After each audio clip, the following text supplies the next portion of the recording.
টানা ভারী বৃষ্টিপাতের কারণে সৃষ্ট আকস্মিক বন্যা ও ভূমিধসে বিপর্যস্ত নেপাল।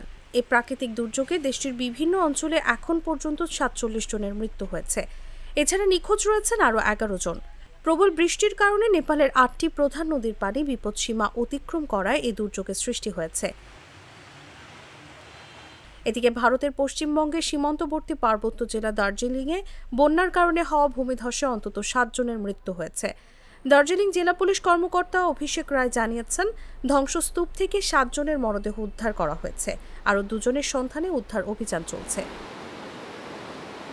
নেপাল আর্মড পুলিশ ফোর্সের মুখপাত্র কালিদাস ধৌবজি জানিয়েছেন, ভারতের সীমান্তবর্তী পূর্বাঞ্চলীয় ইলাম জেলায় পৃথক ভূমিধসে ৩৫ জনের মৃত্যু হয়েছে এবং বজ্রপাতে মৃত্যু হয়েছে ৩ জনের।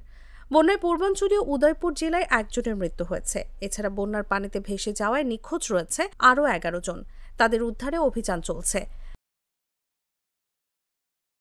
রোববার নেপালের হাইড্রোলজি অ্যান্ড মেটিওরোলজি বিভাগ জানিয়েছে, বাগমতী, সোনকেশি, অরুণ, তামর, কোশি, বুড়িখোলা এবং বিরিংখোলা নদীগুলোর পানি বিপদসীমার ওপরে প্রবাহিত হচ্ছে।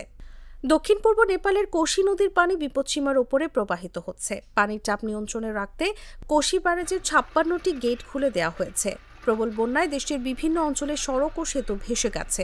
এতে শত শত যাত্রী বিভিন্ন স্থানে আটকা পড়েছেন। কাঠমান্ডু বিমানবন্দরের মুখপাত্র রিঞ্জি শেরপা জানিয়েছেন, দেশের অভ্যন্তরীণ ফ্লাইটগুলো মারাত্মকভাবে ব্যাহত হয়েছে, তবে আন্তর্জাতিক ফ্লাইট এখনও স্বাভাবিকভাবে রয়েছে। টানা বৃষ্টিপাত আরও ভূমিধস ও বন্যার আশঙ্কা তৈরি করেছে বলে জানিয়েছে নেপালের দুর্যোগ ব্যবস্থাপনা কর্তৃপক্ষ। স্থানীয় বাসিন্দাদের সতর্ক নির্দেশ দেওয়া হয়েছে। নেপালের আবহাওয়া অধিদপ্তর জানিয়েছে, সোমবার পর্যন্ত ভারী বৃষ্টিপাত অব্যাহত থাকতে পারে।